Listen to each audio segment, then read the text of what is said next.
Okay, everybody, welcome back to the Lechtich Mutzer podcast. We continue with Pele Yoeitz. We are on day 100, and we are on page 250 in the Art Scroll. So we've been discussing Bizayon, disgrace, and yesterday we left off with how when a person does get his dose of Bizayon, he should use it as a stepping stone for greatness, and he can become as powerful as the sun, because he's realizing that it's all from HaKadosh Baruch Hu, and he should be thankful that Hashem didn't use it in other ways, that there's a loss of money. And now, says the Pele Yoeitz that the instructions to avoid the meaning being mevaza other people applies even more powerfully with respect to one to whom a person owes a debt of gratitude, which would seem to be logical. Like, I shouldn't be mevaza anyone, and certainly someone who I owe gratitude. That's the biggest slap in the face. That's the biggest act of brazenness, of kfiyas toif. A person must always be careful not to be ungrateful, and not to belittle a person who has benefited him in any way, even with a small benefit of any type. Go and learn this from the Gemara says in Brachos. We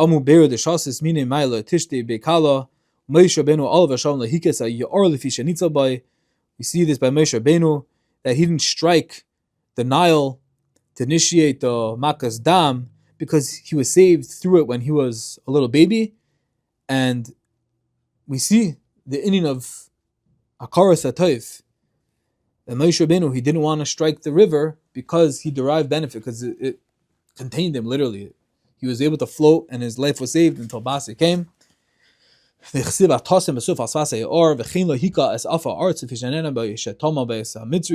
similarly, he didn't strike the dust of the land because he received benefit from the land when he used it to hide the body of the Mitzri that he struck. So although the river and the land certainly didn't intend to provide the benefit, it was automatic. It was not even subconscious. It was just like, it's the Bria, it's nature, quote unquote.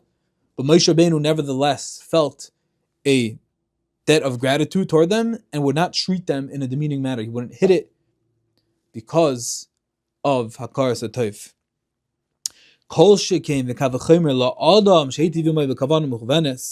And certainly when it comes to a human being, a mortar, flesh and bones, a person who did something to you in any way, his love for the person must be that much more potent and everlasting. And even if his fellow struck him, he should keep quiet and calm and continue to follow his obligations per the Torah. And he shouldn't say, oh, he did it to me, so I can do it to him now. No. It does not. What Yenim did to you doesn't undo your obligation to him. And he stands to lose a great deal by reacting with anger. And thus, let one sit in solitude and be quiet. And in that way, when you're quiet and you just take it and you think about HaKadosh Baruch Hu and you realize it's all from the Eibishter, that is the wise way and ultimately how you're going to take schar. And to reiterate, the point is not that a person should remain silent when a person treats him disdainfully and when he gets hurt, harmed, he gets belittled. Rather,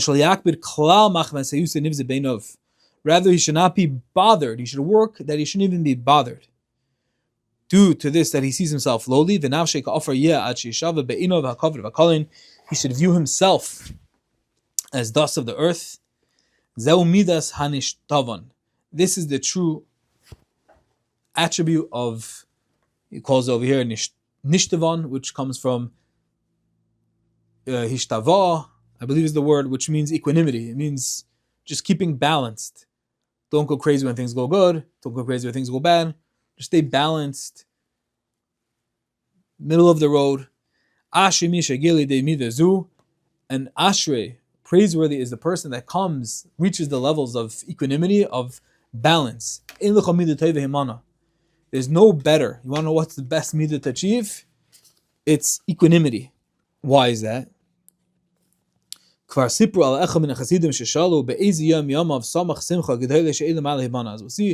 was once a story about a certain chassid was asked which day of his life it was that he experienced the greatest pleasure. And he said, on inyanim that have to do, that pertain to my guf, my physical pleasures, there's no reason to rejoice. For everything is hevel avalim.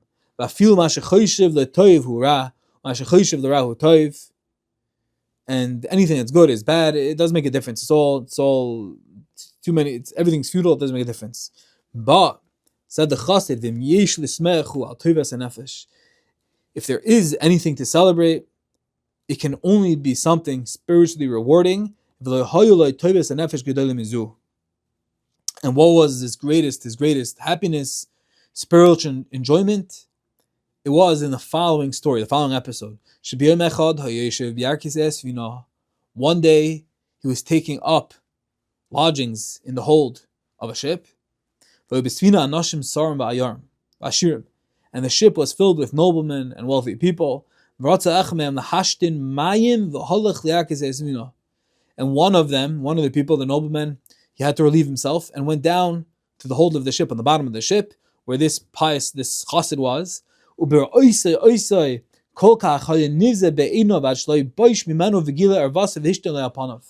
happened was, this person, this nobleman, had to relieve himself, and he did it on this chassid. And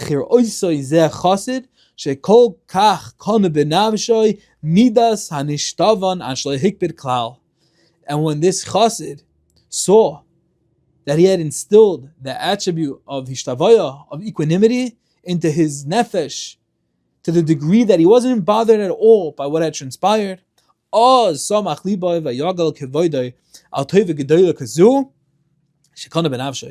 then his heart, said this chassid, was jubilant. It was beaming with joy and happiness and simcha.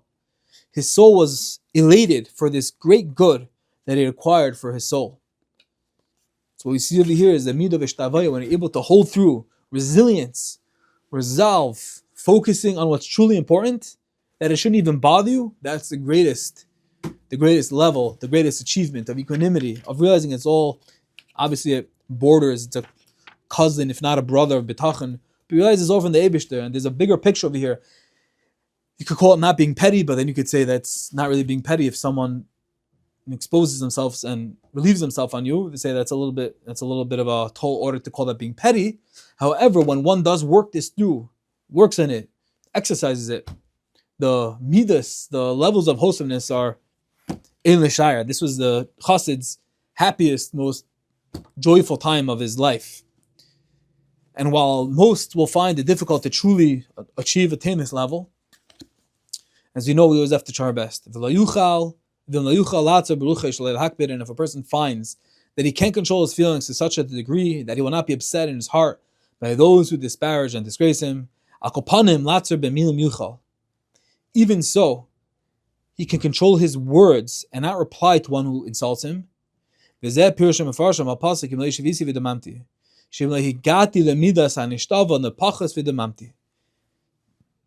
least if I haven't reached the level of equanimity, at least I can keep quiet. I can react, but I can control my reactions. So even if it bothers me inside, and even if I'm boiling, I'm steaming, I'm pots boiling with anger and rage inside, but it doesn't necessarily have to translate into my verbal reaction. And if I work on that, that's a huge madriga in and of itself. And the goal is, that's what it means in the pasuk.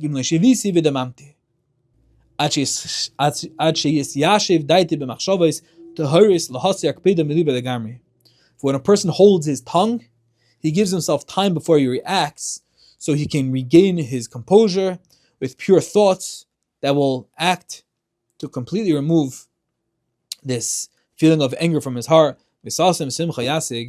And through this virtue working on himself, it's definitely a huge step in the process of reaching this level of ishtavaya, of equanimity, and thus he will attain true joy and greatness when he works on this, takes it step by step. And while it's a tall order to say that, like we said before, if one really gets such a bizayin, this chassid was the target of someone else relieving himself, he reached the level of not even reacting in his heart. He was so perfectly worked on. But for us, if we don't respond, we don't scream, we don't yell, we don't, whatever it is, we control that. That is definitely a huge step towards this inyan of hishtavaya, of equanimity, which will ultimately bring us, as we say over here, ultimate and true sasan, simcha, yasig, true joy and gladness to our lives.